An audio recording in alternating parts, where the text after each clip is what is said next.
माननीय उच्चतम न्यायालय द्वारा देश और दुनिया के सबसे पुराने विवाद का पटाक्षेप जिस शांति और सौहार्दपूर्ण तरीके से आज संपन्न किया है, मैं इसके लिए श्री राम जन्मभूमि से संबंधित फैसले का हृदय से स्वागत करता हूं, न्यायपालिका का अभिनंदन करता हूं। शांति, सौहार्द और एकता बनाए रखने के लिए प्रदेश और देश के उन सभी संस्थाओं, संगठनों और उन सभी नागरिकों को जिन्होंने फैसले का स्वागत किया है, उन सबको हृदय से बधाई देता हूं।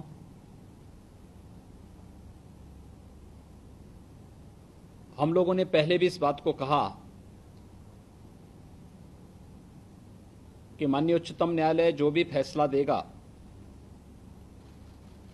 वह सभी पक्षों को स्वीकार्य होना चाहिए, और मुझे प्रसन्नता है कि सभी लोगों ने इसे स्वीकारा है, इसका स्वागत किया है।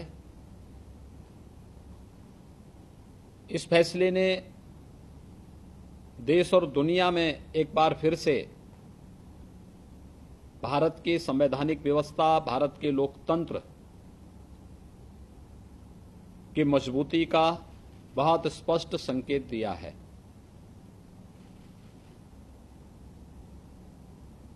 फैसले के प्रति पूरे देश का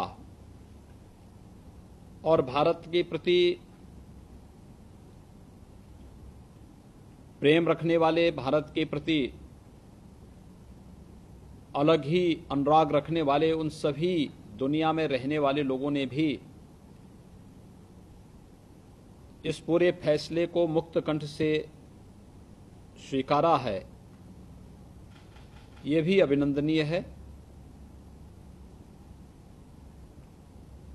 मैं मीडिया को भी धन्यवाद दूंगा कि फैसले को पूरे पॉजिटिव तरीके से प्रस्तुत करने और नकारात्मकता के लिए हमारे यहाँ कोई जगह नहीं, इस बात को भी जिस रूप में आगे बढ़ाने का कार्य हुआ है, ये सभी अभिनंदनीय है। निश्चित ही यह फैसला बहुत कुछ संदेश दे रहा है। एक भारत श्रेष्ठ भारत के आदरणीय प्रधानमंत्री जी के उन संकल्पों को आगे बढ़ाने, जिसमें भारत की ताकत किसी परिवार, जाति, मत और मजहब से ऊपर 136 करोड़ लोगों की ये ताकत है, और इस ताकत का एहसास हम एक भारत श्रेष्ठ भारत के माध्यम से देंगे। फैसले के प्रति स्वीकार्यता न केवल फैसले में माननीय उच्चतम न्यायालय के पांचों जजेस ने, पांचों न्यायमूर्तियों ने सर्वसम्मति से जो फैसला दिया और पूरे देश ने इस फैसले को जिस प्रकार से स्वीकारा है, ये एक दूसरे के विश्वास और उन कठिन से कठिन परिस्थितियों में भी संवैधानिक दायरे में रहकर के हम बड़े से बड़े निर्णय ले सकते हैं, इस बात को एक बार फिर से पुष्ट किया है। मैं एक बार पुनः दुनिया के सबसे बड़े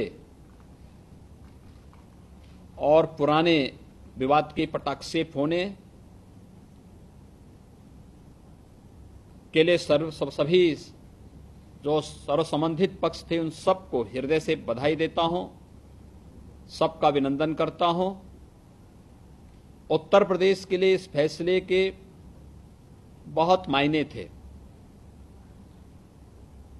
और उत्तर प्रदेश में इसलिए भी क्योंकि मुख्यमंत्री बनने के बाद जब मैं अयोध्या पहली बार गया तो मुझे स्पष्ट दिखाई देता था अयोध्या की उपेक्षा, और अयोध्या की उपेक्षा मुझे वही दिखी थी जैसे भगवान राम का वनवास जैसे दिखी थी। आज अयोध्या में चहल पहल है। विगत 2.5 वर्ष में दीपोत्सव कार्यक्रम और अयोध्या के विकास के माध्यम से जिन भावनाओं को आगे बढ़ाने का प्रयास हुआ था, वह अयोध्या एक बार फिर से देश और दुनिया के अंदर अपनी एक नई चमक और नई आभा के साथ